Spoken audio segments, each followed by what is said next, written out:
what stood out for you? What were the priority areas for this budget? So you can see the priority areas for this budget, really. A lot of money is going into preparing the government to deliver on its mandate to create growth in the economy through decentralization. So that's one of the areas. Decentralization and local government is getting a lot of funding, but also as well to prepare Ugandans for the future. A lot is being spent in human capacity through education and skilling. And then the other areas, of course, that take a lot of spend, which are important for growth of the economy, is transport and infrastructure, and then security and security infrastructure. Those are taking double-digit allocations of the budget. Those are some of the major allocations. Yeah.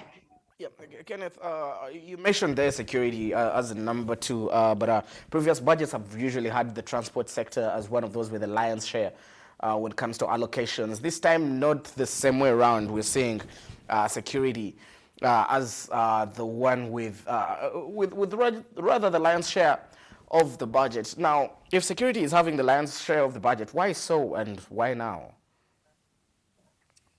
So I think when you look at historic budgets of Uganda, security has been taking a good chunk of the budget.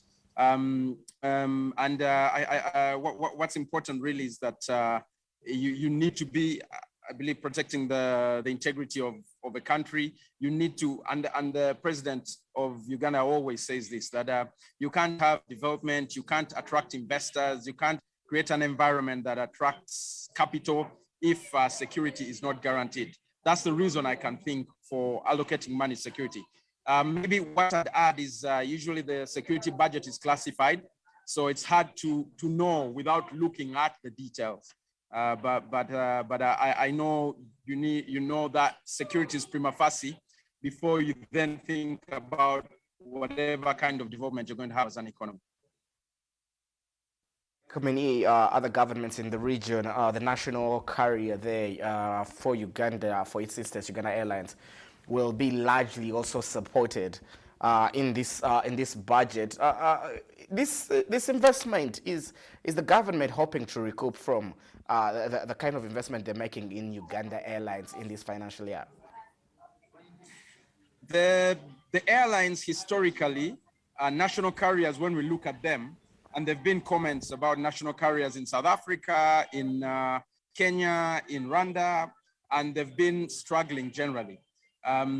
In Uganda, certainly we'd hope that there've been lessons learned from those national carriers, and we hope that in Uganda we'd be able to turn that around.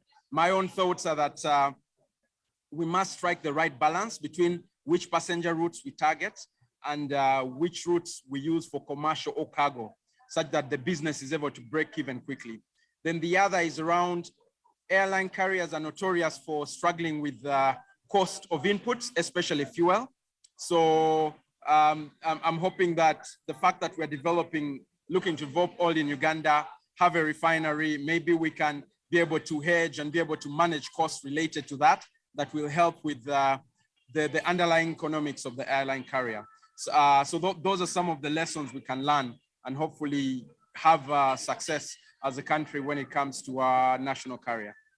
Ken, 6.5% is the figure that Matthias Kasaija, the Minister of Economic Planning, put out there in regards to the growth of the economy in the new fiscal year. Is it achievable? And if so, which sectors is he looking at that may push for the growth of or the rebound of Uganda's economy?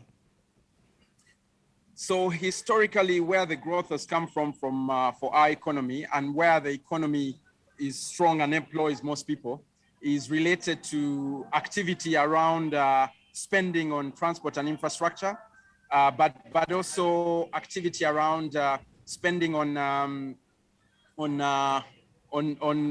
agriculture or indeed in tourism, because we know that Uganda exports to the region and globally for agriculture and attracts tourism. Those are the ones that would spearhead a turnaround of the economy.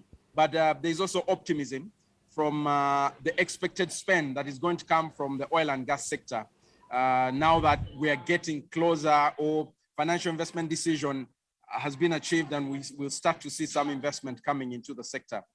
So those are the areas maybe we'd be relying on as an economy to turn this around and grow. But to achieve that growth, we'll need our public sector to come and be efficient. Otherwise, it turns off private sector participation. And maybe I'm encouraged by the fact that there've been some changes when you look at the taxes in Uganda. There is a change to cash basis accounting for supply to governments, I think, and also there's been an intentional push to pay some of government suppliers. We hope this money can go back into the economy and create more growth and also relief, because we know these are tough times we're living in Uganda and globally. Ken, financing of the budget as well is another or could be the elephant in the room. Where is the majority of the funding going to come from in regards to this budget? So the funding for the budget, there's about 63% of the funding which is going to be coming from domestic revenue, and of that portion, about maybe you could say about 70% plus of that. So in other words, about 42% of it or thereabouts is going to be coming from tax revenue. We note last year that Uganda was short of collecting tax revenue by about 5% on targets, but we hope that a lot of the funding for this budget, you can see, will be relying on domestic revenue, i.e. 76%. Then, of course, we'd then be looking at non-tax revenue sources and then looking at borrowings. Although, of course, we know that we are hovering on about 49.7% debt to GDP ratio. So it will be interesting to see what growth we can get in the economy, and if that supports income that would pay more borrowings to be able to fund this budget.